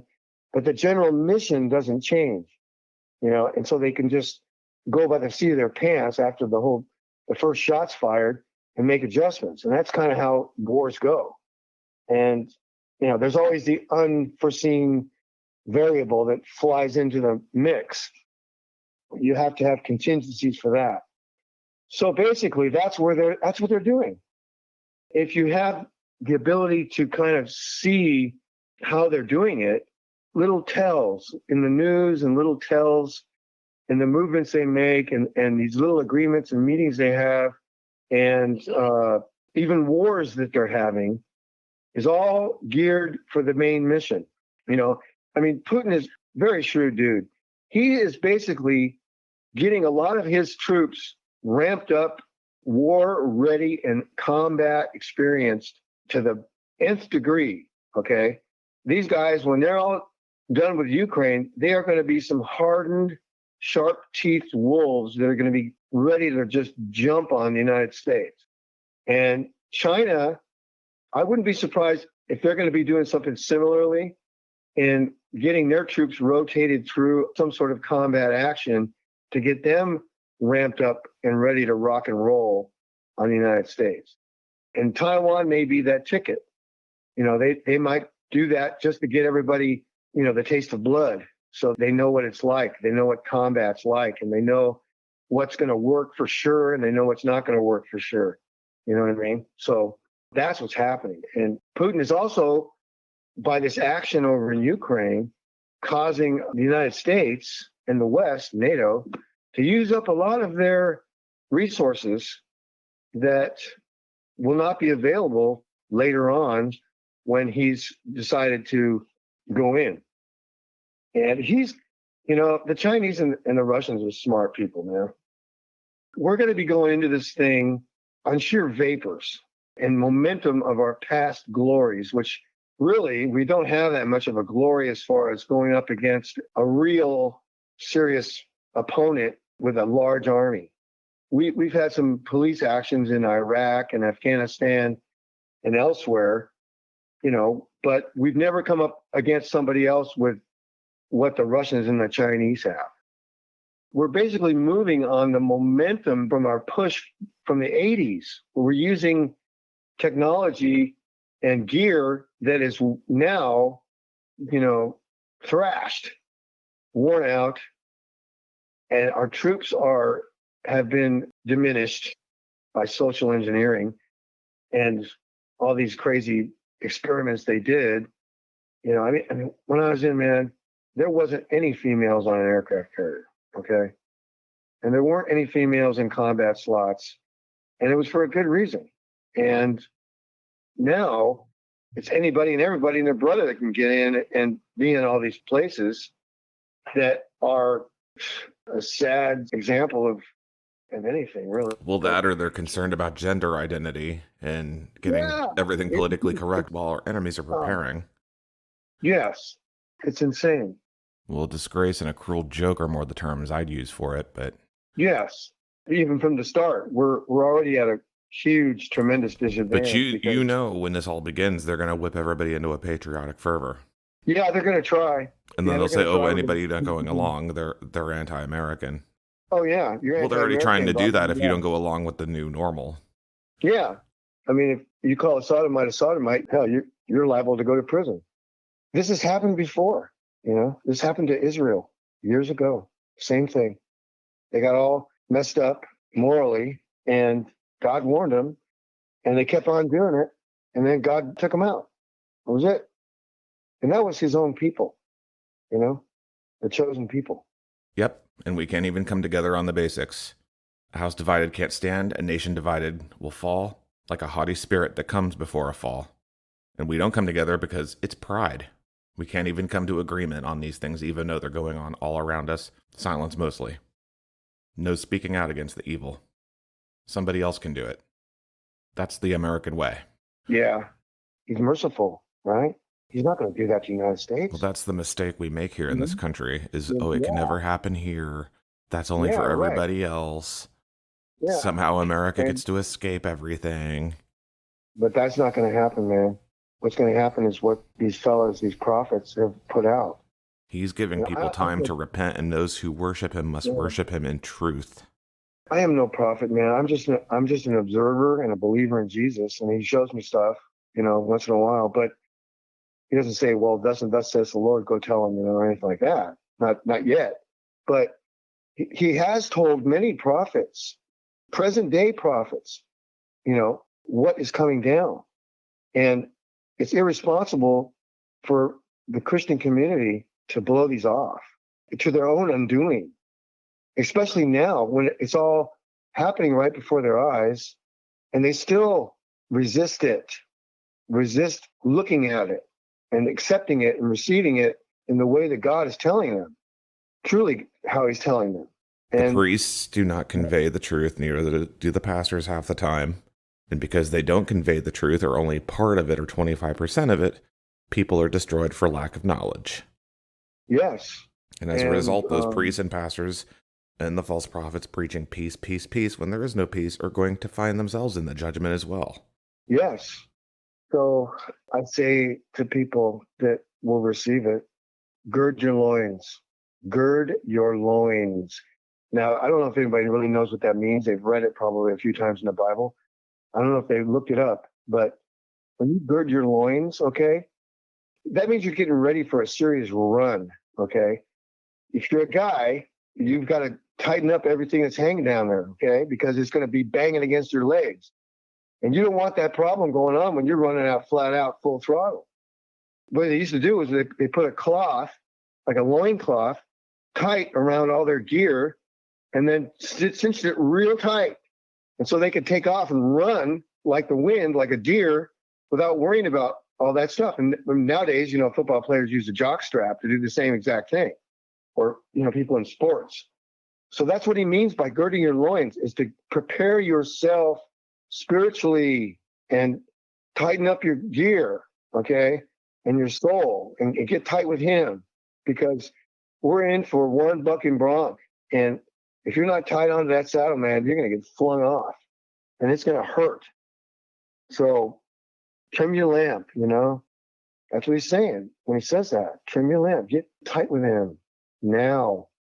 He is strengthening the faith of many right now, if only people will submit to him. Yeah. And he'll also guide you where to go. He'll guide you. And he's guiding people now. He's giving them heads up right now to leave certain areas.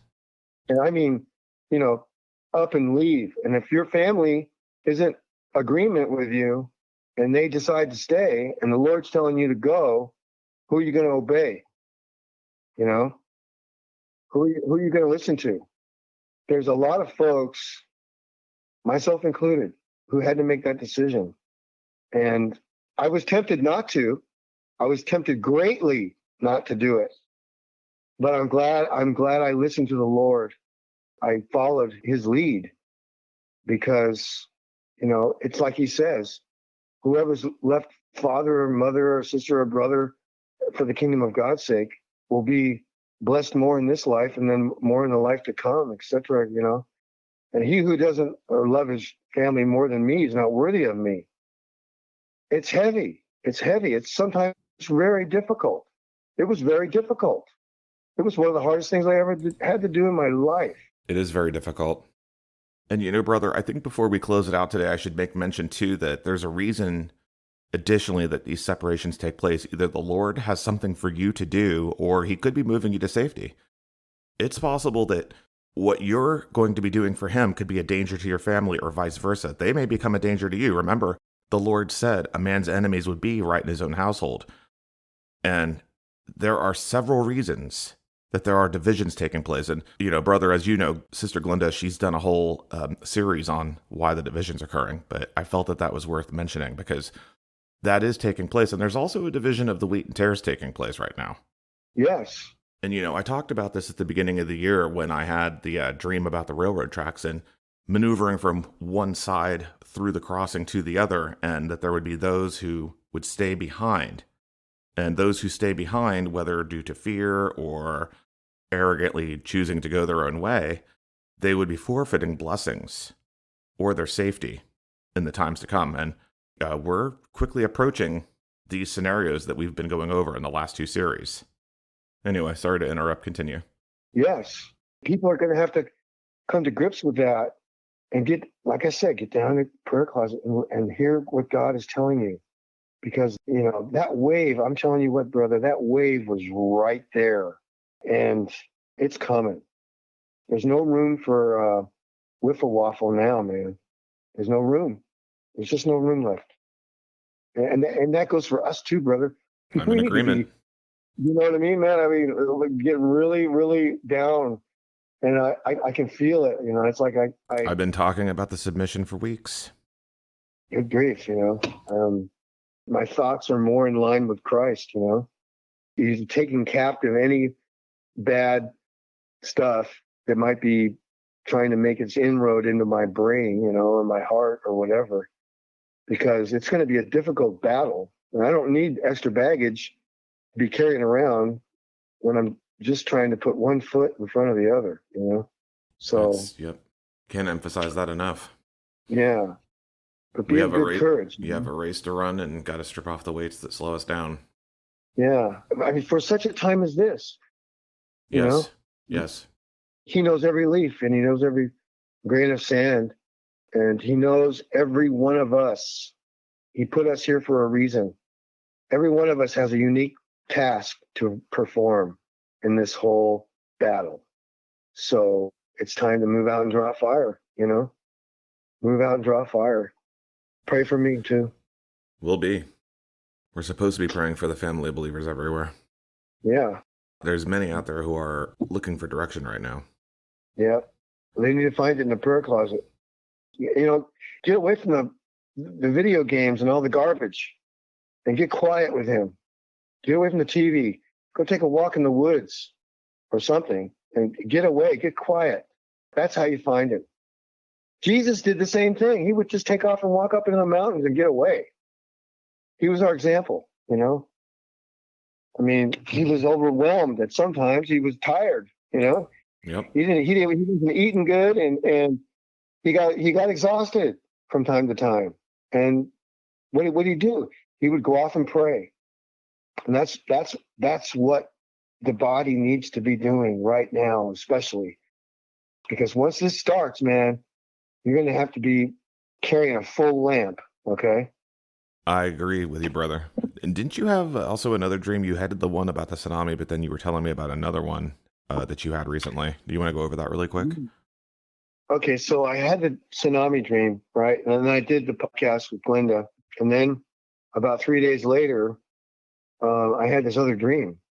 And I was up in the mountains somewhere, and to me, it was like the Rockies, right? Felt like the Rockies. It was tucked up in the mountains.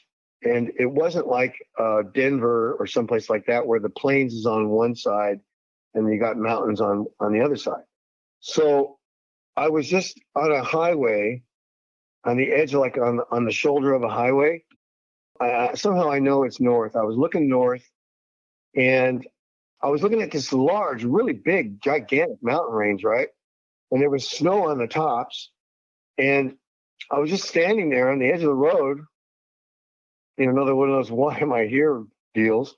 And I saw this whole gigantic mountain, this piece of the mountain just start to collapse.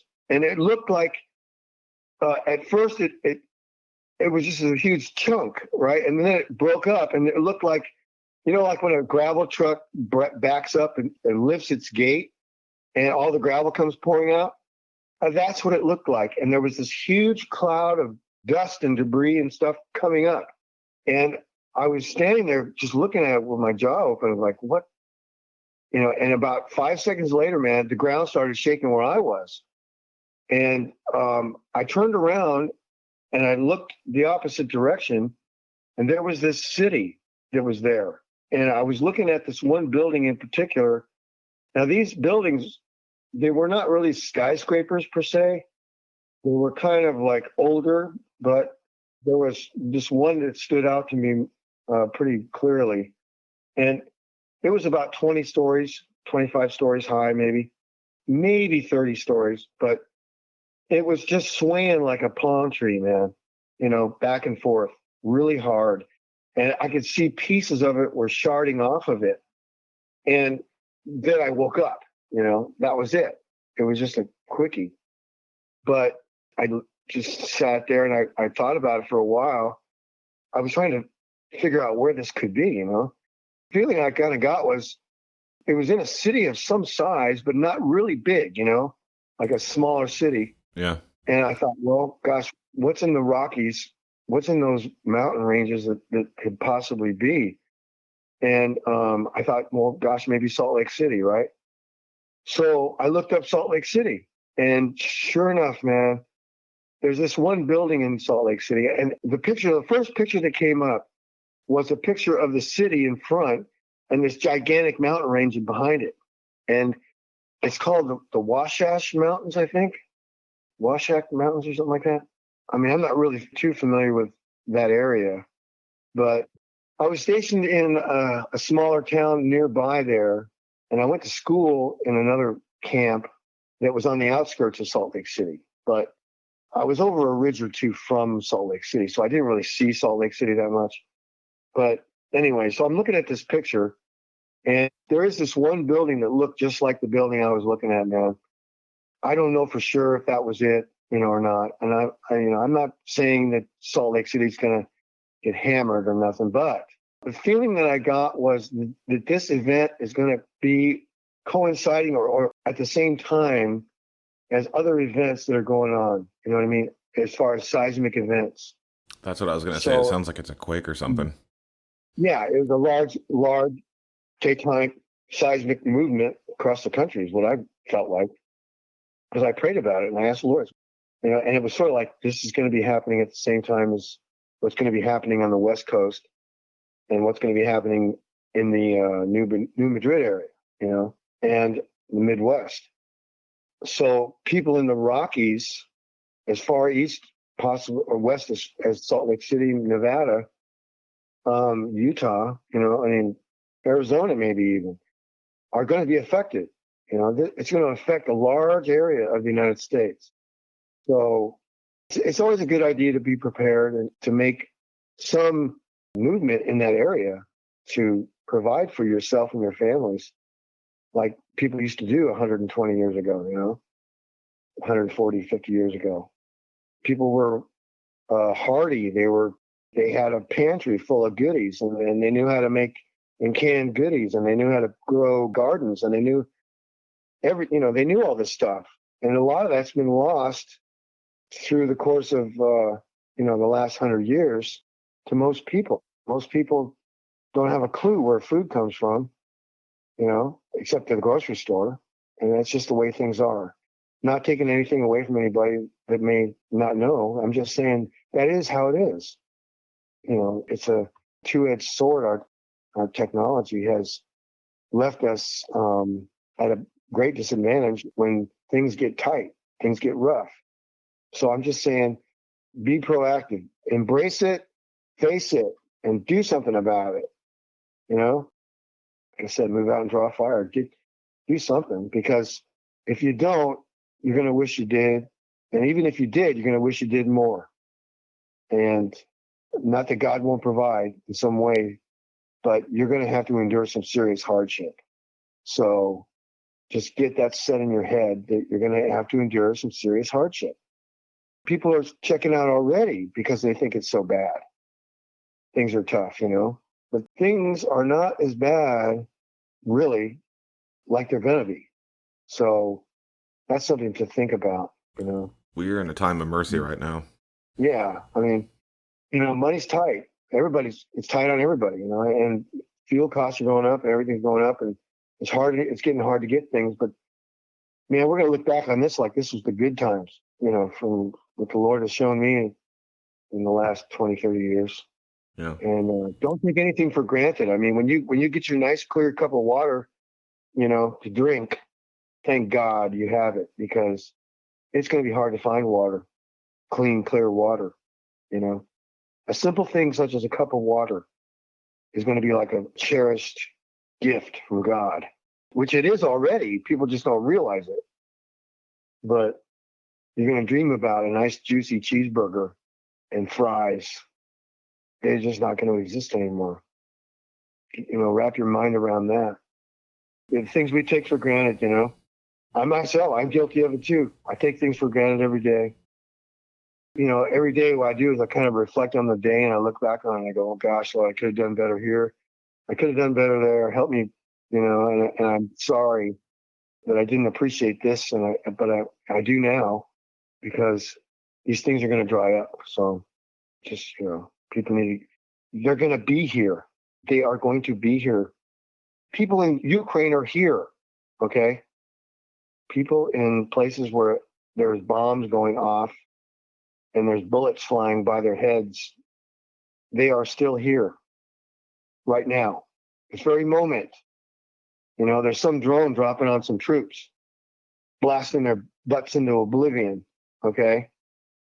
And people they think it's like far removed, it's far away, but guess what? That's the kind of stuff that's going to be happening here. And people need to smell the coffee, man. Gosh. Can we say anything else, brother? I don't know. As you said, gird your loins. Yeah. Brother Many Rounds, thank you for being on. It's always great having you here. It's a blessing to everybody. And I pray everybody got something out of this as far as an update. I know we reviewed a lot of things we've talked about, but you can't put enough emphasis on it enough because, like you said in the first part, most people cannot comprehend the intensity of what's coming. I think even you and I are going to be shocked, in a lot of ways. I know. We're sitting here talking about it, but still. Sometimes he gives me a knowing, of what the feeling is going to be like. And I'll tell you what, man, it puts a heavy, heavy weight, center mass in your chest, just for a few moments. But it's so intense that I get it. And I just go, oh, my goodness, oh. And it's like I feel his urgency and his mercy to get the word out to people. Shake him awake as much as we can before he does. I pray that we hit all the points he wanted to have us go over. We're there. We are. Brother, thanks again. Ladies and gentlemen, that's all I have for you this week. May Jesus bless you all. Stay safe out there. Stay vigilant. And like you heard many around say, gird up your loins. Stay in prayer. Embrace what the Lord is trying to show you. Have a great week, everyone.